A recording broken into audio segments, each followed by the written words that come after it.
el presidente de Estados Unidos, Donald Trump, cumplió su primer año de gestión.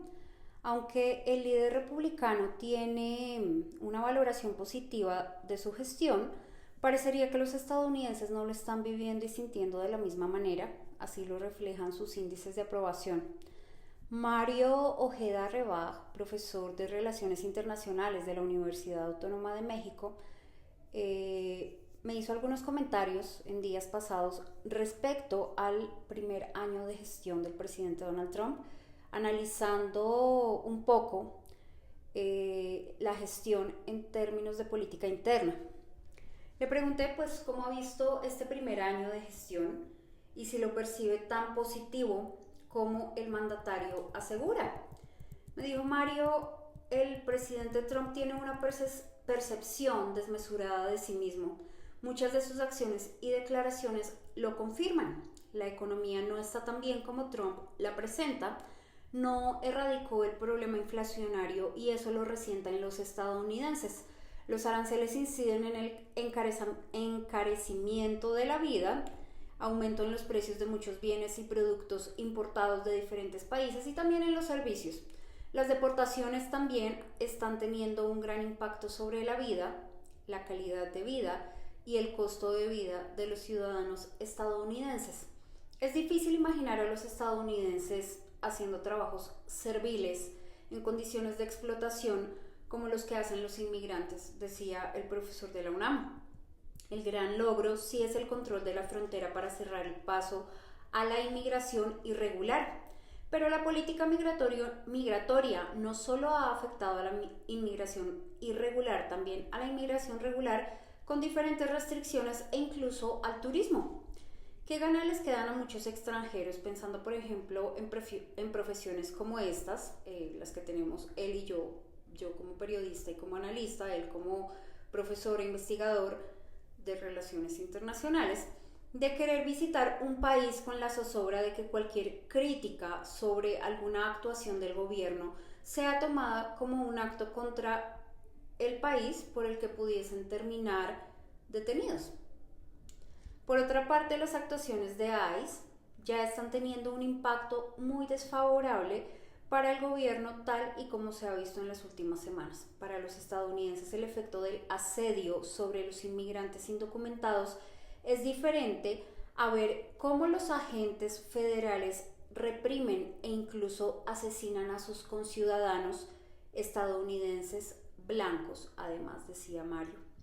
Estos eventos pueden tener incidencia y obligar a la administración a contenerse un poco. Y efectivamente ha sido así, según lo que estamos viendo en estas semanas, en estas últimas semanas. Recuérdese su primera presidencia, decía Mario. En su primera mitad fue como un emperador. En la segunda mitad del mandato encontró frenos y también el Poder Judicial le puso coto, aunque ahora parece que el Poder Judicial está un poco más sometido a su voluntad. Hay una confusión entre la propaganda y la política pública. Trump farolea, decía el profesor Ojeda, usando un poco el lenguaje de los tahúres, de los jugadores de póker.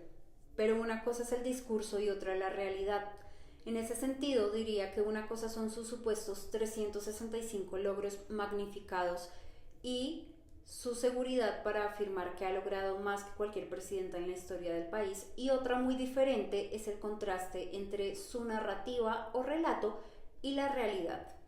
Hay mucho alarde y fanfarronería sobre sí mismo, actitudes despóticas y funcionarios de alto nivel y asesores que obedecen e incluso le temen, pero ninguno se atreve a contradecirlo y a decirle que se equivoca. No obstante, todo ello permite mucha claridad si todavía se tenían dudas respecto a su personalidad y temperamento, decía el profesor Ojeda. Lo que sí va a empezar a tener Trump este año son contrapesos internos. Las elecciones intermedias se celebrarán el 3 de noviembre. En estas elecciones intermedias se elegirán los 435 escaños de la Cámara de Representantes, así como un tercio del Senado. De los 33 escaños en disputa en el Senado, el Partido Demócrata defenderá 13, mientras que el Partido Republicano defenderá 20. También se celebran casi 40 elecciones para gobernador en Estados Unidos y territorios de Estados Unidos. Claro que ahí los republicanos ya están empezando a hacer cálculos. Gavin Newsom, el gobernador de California, y Tim Walz, gobernador de Minnesota, entre otras figuras políticas de oposición, se han atrevido a plantarle cara a Trump, decía el profesor de la UNAM. Pero hay quienes hablan de que la administración podría instrumentalizar las manifestaciones multitudinarias que se han estado produciendo para declarar estado de emergencia y obstruir la celebración de elecciones de medio término. Parece una locura, decía el profesor Ojeda, pero es un escenario que se plantea en el actual contexto y tampoco se puede descartar considerando la deriva autoritaria que estamos observando. ¿La realidad interna va a imponer límites a la desmesura de Trump? Esperemos que sí, puntualizaba y concluía el profesor Mario Ojeda de la Universidad Nacional Autónoma de México, profesor de Relaciones Internacionales.